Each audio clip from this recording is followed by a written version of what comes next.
impressionante. Eu não comecei a entrevista e já estão fazendo perguntas de todas as partes do Brasil. Alegria de podermos tocar em assuntos que têm a ver com o interesse da nossa população de fato.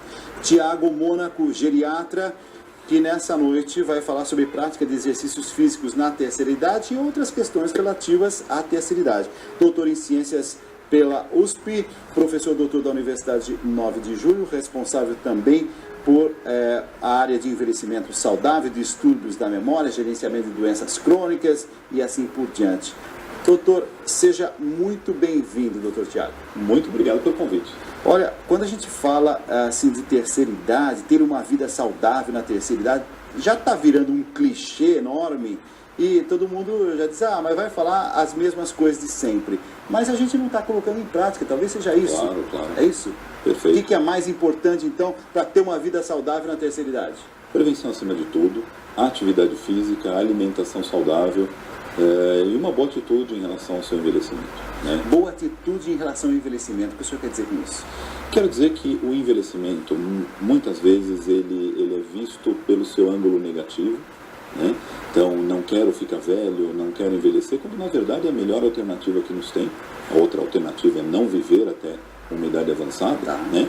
E essa boa atitude, uma atitude proativa, uma atitude de prevenir, de entender que o envelhecimento, ele na verdade não é um problema, é uma conquista, né? Então, ninguém quer voltar ao século retrasado, quando o idoso era algo raro, porque todos morríamos jovens, né? Então nós temos que ter uma atitude de entender que o envelhecimento em si, a oportunidade de viver uma vida longa é uma bênção, né? E o que a gente faz com essa vida, ao longo da vida e com a nossa saúde, vai interferir diretamente na qualidade de vida que a gente vai ter na terceira idade. Tem um preço a ser pago, é isso? Exatamente. Ou um crédito a ser recebido. Exatamente. Eu vou até deixar aqui um pouquinho a pauta que havíamos preparado, porque o Gabriel, lá de Itanhaém, já disse assim, por favor, me ajudem. A minha mãe fez uma densitometria óssea e a conclusão do exame foi: a paciente apresenta massa óssea com osteopenia, segundo os valores de análise da coluna lombar e fêmur, total de acordo com os critérios da OMS. O que isso significa, doutor? Eu estou preocupado, vamos ajudar o Gabriel. Perfeito, ele tem razão, mas pelo exame ele está em tempo. Né? Tá. O que é osteopenia? Nada mais é do que um estágio que não é normal, ele é pré-osteoporose. Na osteopenia nós temos um risco que ele é aumentado de fraturas que a gente chama patológicas, ou seja, por exemplo, eu ter uma queda que não deveria gerar uma fratura e ela tem. Embora esse risco ele esteja aumentado na osteopenia, ele está pouco aumentado. Tanto é que quando eu passo de um certo limite de perda de cálcio na densitometria e eu tenho a osteoporose, aí sim esse risco ele sobe exponencialmente. Então, na verdade, o exame dela ele não está normal, mas ele está num ponto de alerta. É a hora de agir para impedir que ela chegue num ponto que é a osteoporose. Agir significa o quê? Medicamento? Então, na osteopenia nem sempre, né? Agora, o que sempre está recomendado na osteopenia? Primeiro, tem que garantir que a pessoa tenha uma ingestão boa de cálcio, né? Então, se eu quero calcificar o osso, eu tenho que garantir que está entrando cálcio. Então, ou eu consigo perceber que pela dieta eu estou conseguindo comer leite, derivados, né? Embora existam fontes vegetais de cálcio, elas têm uma absorção pior, elas têm uma biodisponibilidade pior. Então, melhores fontes de cálcio que nós temos são leite e derivados. Leite não precisa ser gorduroso.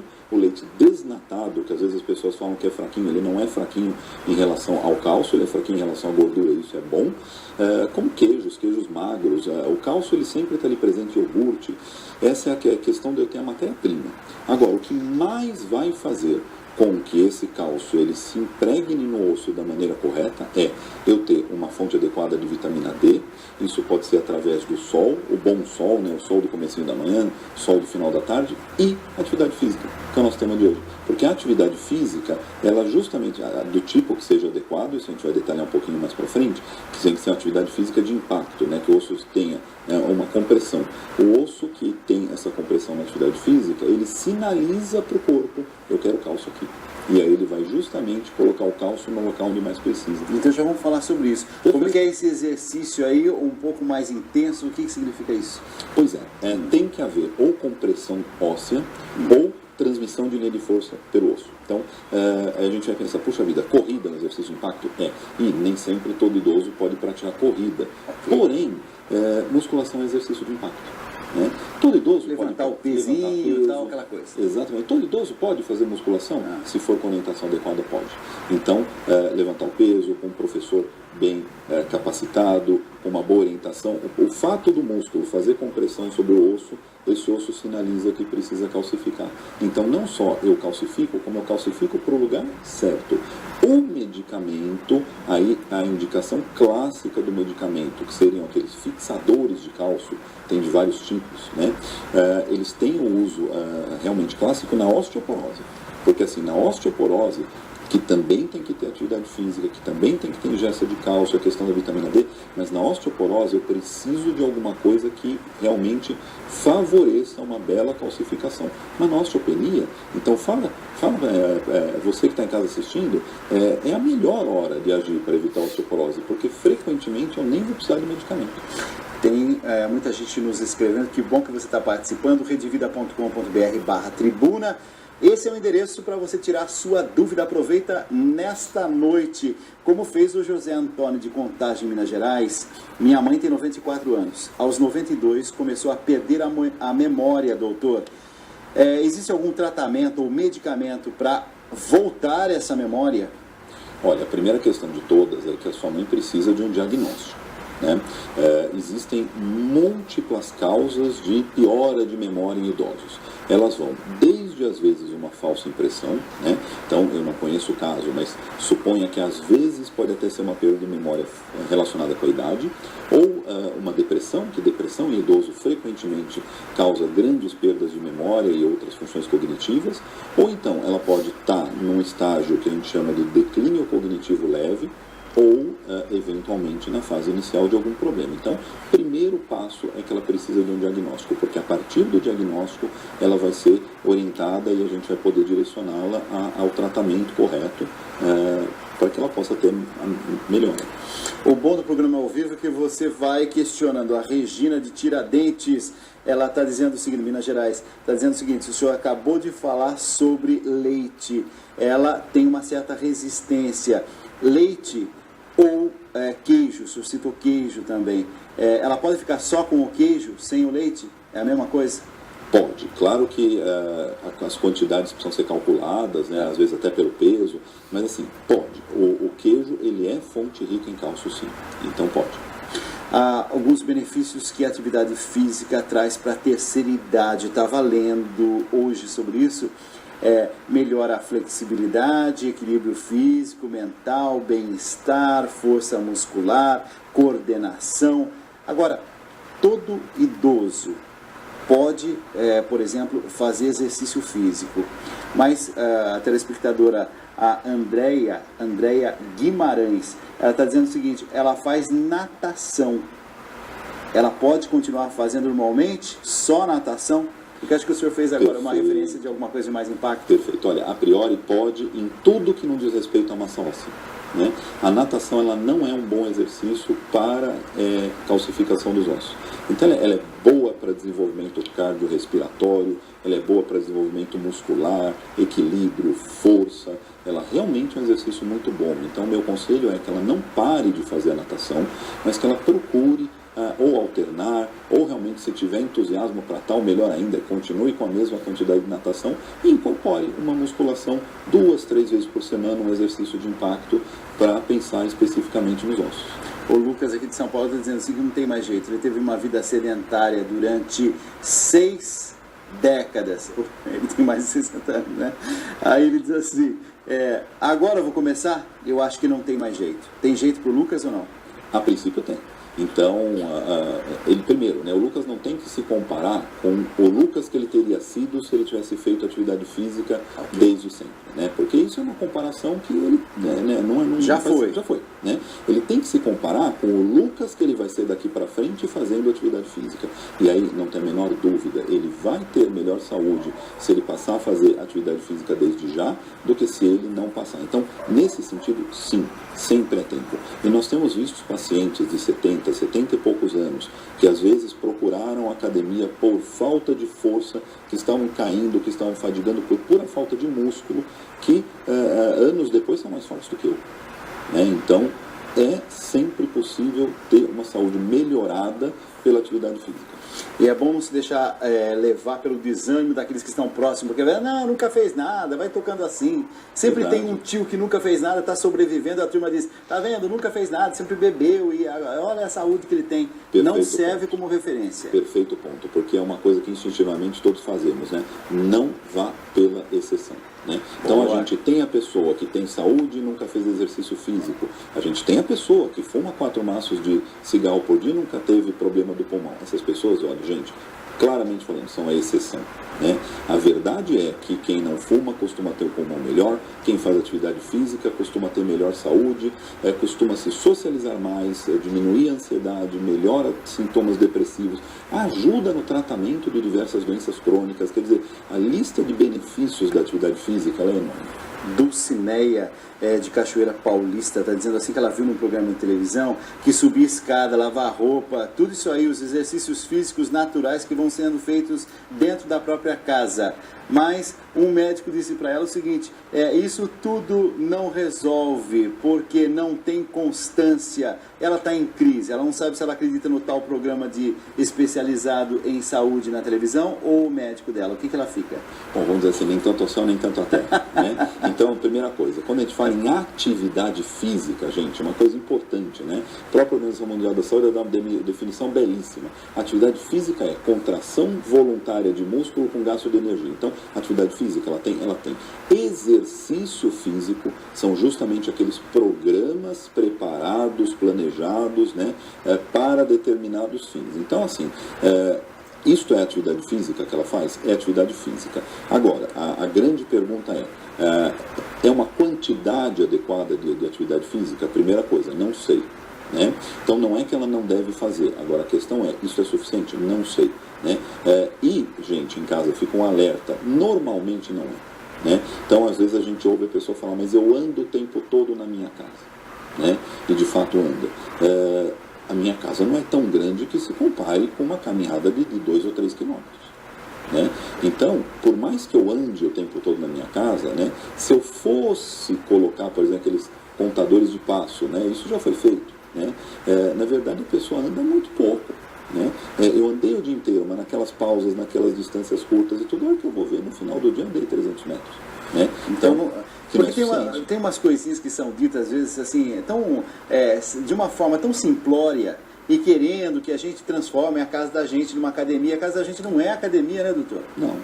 A gente tenta adaptar as coisas. Bom, mas não vamos adaptar nada, não. O Américo de São José, Santa Catarina, está dizendo assim, doutor, resolva o meu impasse.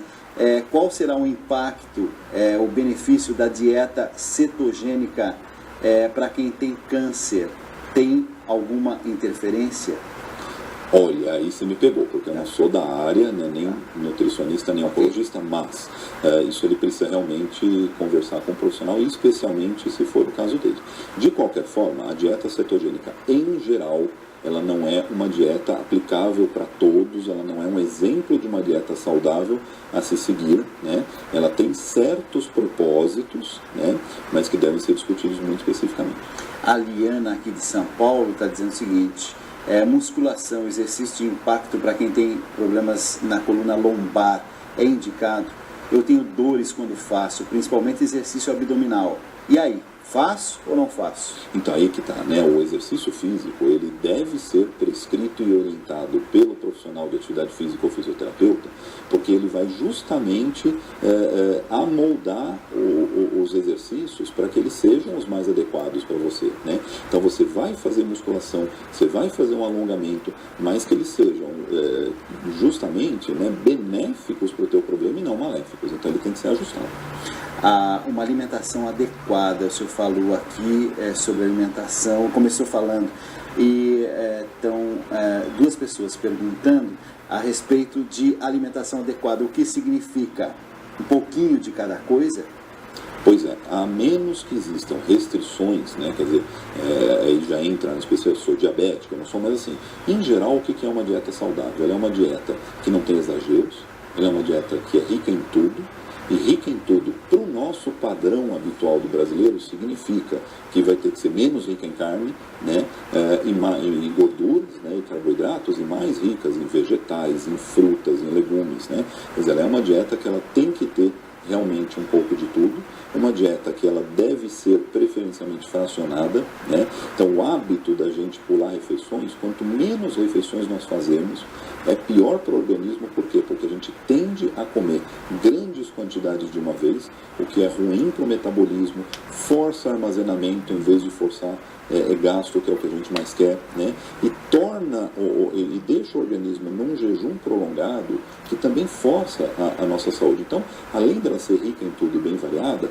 ela deveria ser preferencialmente aquela dieta, vamos dizer, de 6 refeições ao longo do dia, né? Café da manhã, lanche da manhã, almoço e por aí vai, né? Então, quando a pessoa fala, vamos comer de 3 em 3 horas, não ficar muito tempo sem comer, isso é uma dieta mais saudável. Doutor, daqui a pouquinho eu queria que o senhor falasse um pouquinho sobre o cigarro. Cigarro, a importância ou não, o dia a dia com o cigarro. Falando em vida mais saudável, doutor, o cigarro tem feito um estrago muito grande. A gente está mais consciente da necessidade de dar essa guinada? O mundo está se transformando? Sem dúvida. Sem dúvida. Na última década e meia, o mundo ele tem sido alertado, especialmente capitaneado por estudos liderados pela própria Organização Mundial da Saúde, sobre os malefícios do fumo em todos os níveis.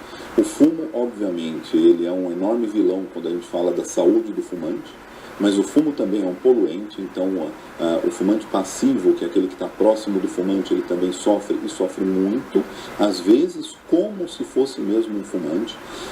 E além disso, o que já foi inclusive desmantelado, né, talvez o último bastião daquele, será que a gente deve lutar mesmo contra o fumo, é a questão econômica associada ao cigarro, né? Porque, claro, a indústria do cigarro, ela gera dinheiro. Vendendo cigarro, ela gera dinheiro, ela gera imposto, ela gera uma pretensa riqueza para um país. E o que já ficou absolutamente provado é que ela gera uma riqueza só para ela, né? Porque para nenhuma sociedade essa conta fecha, né? O dinheiro que a indústria fatura com cigarro, essa indústria só tem o lucro astronômico que ela tem porque não é ela que paga a conta das mortes, das incapacidades e dos cânceres que o cigarro produz, né? E houve um momento em que a sociedade, de uma forma geral, tomou consciência disso. O cigarro é um Os prejuízo. estados tomaram consciência disso. O país que libera, que não luta contra o cigarro, ele não lucra, porque ele gasta muito mais do que o que esse cigarro gera para a economia. Cigarro na terceira idade também tem sido um problema, porque muitas vezes é consequência de toda uma vida tocada dessa forma. Sim, porque embora nós tenhamos, né, nos últimos tempos nos dado conta, né, e consciência do problema do cigarro, nós temos que lidar com pessoas que começaram a fumar e fumaram durante uma época em que não era, né? Então era considerado bonito fumar, era considerado seguro, dava status, né? E a pessoa, ela é uma vítima, né? Então a gente vê a pessoa que tem o seu pulmão doente após 5 décadas de fumar e era uma vítima de um tempo em que isso era bonito e era considerado seguro. Doutor, esses dias alguém me falava a respeito de atividade física e dizia assim, Dalcides, na minha idade, está com 72 eu acho, ele dizia assim, na minha idade, você não tem ideia o quanto o exercício físico feito ali, ele acorda logo cedo, vai para uma praça aqui em Higienópolis e fica fazendo exercício. Ele disse, é o convívio social, essa foi a expressão que ele usou. Eu sempre pensei a atividade física como uma coisa individual. E de repente tem um outro lado da atividade física que pode ser muito bacana também, que é o conviver com as outras pessoas. Ela vai muito além dos benefícios puramente físicos, viu, Dalcides? Porque tem a questão do convívio, ela é muito nítida, né? A pessoa que vai praticar exercício físico, ela começa a conviver com outras pessoas que pratica exercício físico, ela se socializa melhor, né? A gente vê pessoas, inclusive, que estavam solitárias e têm novas amizades, pessoas que estavam sozinhas e têm novos relacionamentos, e inclusive, a gente vê pessoas que começaram pela via da atividade física e que acabaram, além da atividade física, se matriculando na universidade da terceira idade, e geralmente a porta de entrada é a atividade física. Doutor, tem aqui várias perguntas, não vai dar tempo, como é que a gente vai fazer? Mas vamos lá, vamos tentar. A Cirlei do Paraná está dizendo assim, a minha mãe tem 85 anos, caiu e quebrou uma vértebra e precisou, na coluna, gostaria de saber sobre o cloreto de magnésio PA. Tem alguma coisa a ver? Não entendi a questão. Gostaria de saber se a Clasta é o melhor tratamento para não deixar a osteoporose evoluir. Divinolândia, Minas Gerais, Adalgisa, a Clasta. Bom, então esse é um nome comercial, né, de um medicamento bom, como vários outros, né?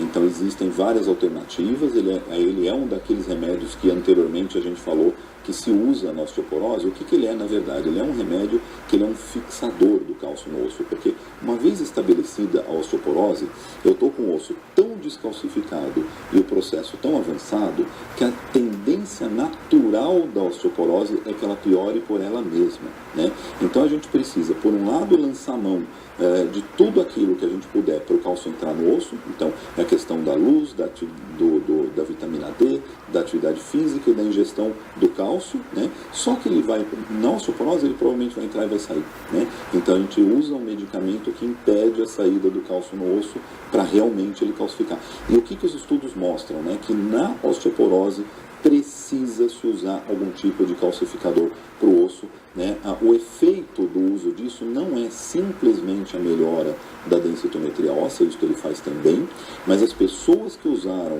um fixador de osso, portadores de osteoporose, que usaram um remédio dessa categoria, elas têm menos fraturas. Isso é fato.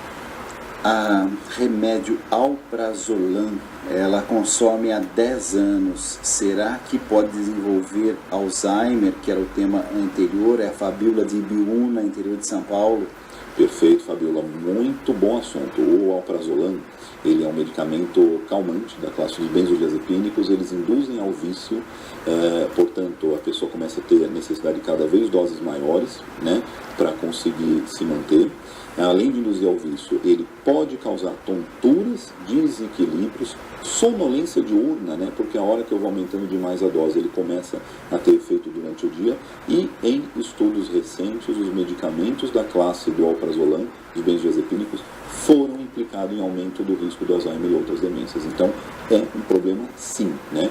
Como que ela deve encarar isso? Ela precisa procurar ajuda médica para tratar de uma coisa que tem que ser tratada com seriedade, uma dependência química. Doutor, a gente tem que se encontrar outras vezes, hein? Esse tema já percebemos aqui que é de interesse do nosso público.